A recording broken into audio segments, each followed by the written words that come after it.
Three big calls, the focus of today's three-stock lunch. We've got Wells Fargo calling Disney a top pick and making the case for an ESPN ABC spinoff. We've got Jefferies removing Amazon from its franchise pick list, the stock losing all of its pandemic gains, and JP Morgan naming Bank of America a top 2023 pick. Let's trade them all with Jeff Mills. He's Bryn Mawr Trust's CIO and a CNBC contributor. Jeff, let's start with Disney. Want to know both your take on the stock and this spinoff idea.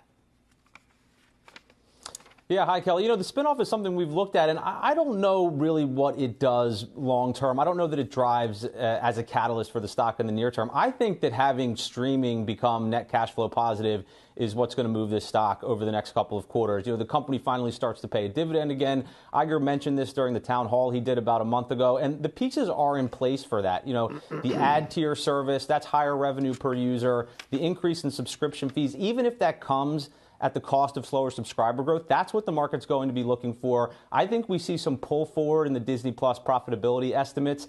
If there is clear evidence of that, I think the stock moves higher, especially given the current valuation. All right, let's move to Amazon. And you say buy. Why?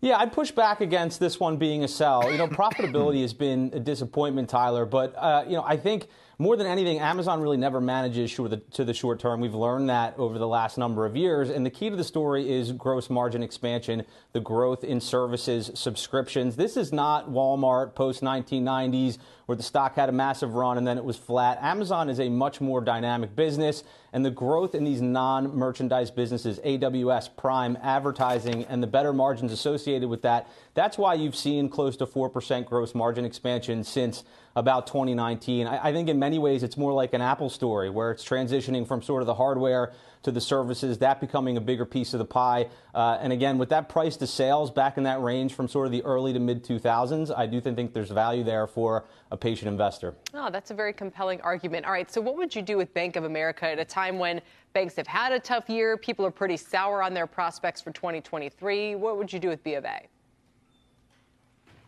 Yeah, so I agree with JP Morgan in terms of credit quality. So, relatively speaking, in terms of banks, I think Bank of America is interesting. But it was also a JP Morgan top pick, I think, overall going into 2022. And one of the things that they said was they're especially rate sensitive. So I think that that's true. And I think a lot of the rate tailwind is probably behind us. If anything, we probably have a continuing flattening yield curve, at least in the first part of next year. And look, I just don't want to be heavy into bank exposure heading into a recession, which is our base case. If you get 6% unemployment, we've never had a recession without 6% unemployment. JP Morgan, they themselves said that in that scenario, loan loss reserves go way up, loan demand goes way down.